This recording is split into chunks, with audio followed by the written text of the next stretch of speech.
Hello friends, शुरू करते हैं माई हॉन्टेड हाउस। यह बात गोवा की है।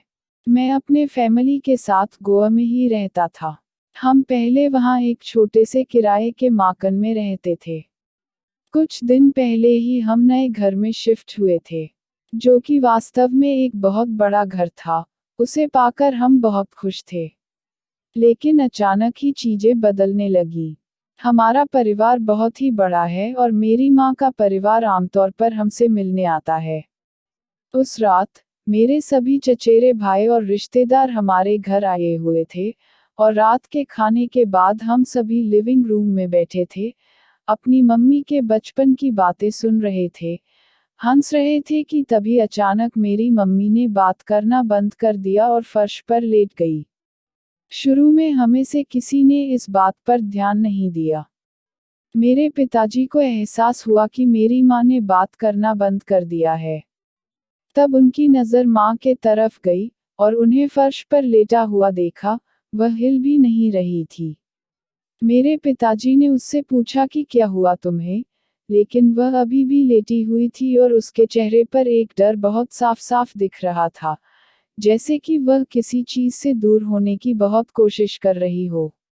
अंत में माँ ने बहुत प्रयास के साथ कहा, या अल्लाह, और यह कहते ही वह खड़ी हो गई और सोफे पर जाकर बैठ गई। हमने माँ से पूछा कि क्या हुआ था, आप अचानक से फर्श पे कैसे लेट गईं, और उन्होंने हमें बताया कि कोई उनका गला घोंटने की कोशिश कर रहा था और वह कुछ कहने के लिए सांस भी नहीं ले पा रही थी या कुछ भी बोल नहीं पा रही थी। हम सभी बहुत भयभीत थे, लेकिन हम कुछ भी नहीं कर सकते थे क्योंकि यह आधी रात की बात थी। अगली सुबह जब हमारे सभी रिश्तेदार चले गए तो मेरे पिताजी हमेशा की तरह काम पर चले गए। हालांकि मुझे और मेरी माँ को डर लग रहा था लेकिन हमने पिताजी को बोला कि सब ठीक है और सुबह की बात है, कुछ होगा तो आपको तुरंत बुलाएंगे। दोपहर में मैं अपने कमरे में कुछ देर के लिए सो गया। अचानक मुझे ठंड लगने लगी और मेरी नींद खुल गई। मैं उठकर अपने कमरे से बाहर जा रहा था, तभी किसी ने मुझे जोर से धक्का देने की कोशिश की और मैं अपने बिस्तर पर गिर गया।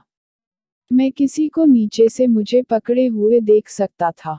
जोर का आवाज सुनकर मेरी माँ दौड़ती हुई आई और चिल्लाते हुए दरवाजा खोली। तभी सारी गतिविधि बंद हो गई। मैंने उसे बताया कि क्या हुआ और उस व्यक्ति के बारे में भी जिसे मैंने अभी अभी मुझे पकड़े हुए देखा था।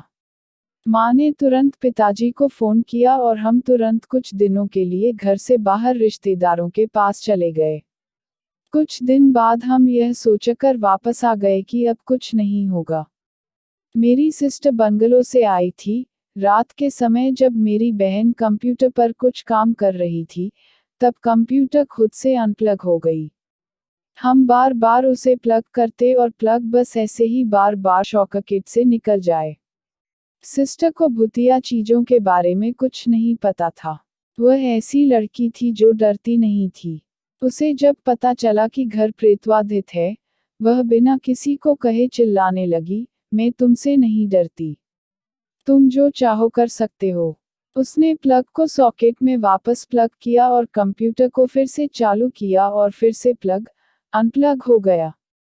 वह इतनी निराश हो गई कि उसने भूत को ही कोसना शुरू कर दिया।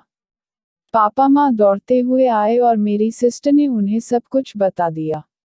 मेरे पिताजी ने कहा कि हम अब यहाँ नहीं रह सकते हैं और हर दिन यह हमारे लिए हानिकारक हो रहा है। हमने घर छोड़ दिया और जैसे जैसे हम उस घर से बाहर कदम रखा, हमें लग रहा था जैसे हम स्वतंत्र हो रहे हों, जैसे मैं फिर से सांस ले सकता हूँ। अगर स्टोरीज पसंद आए हो तो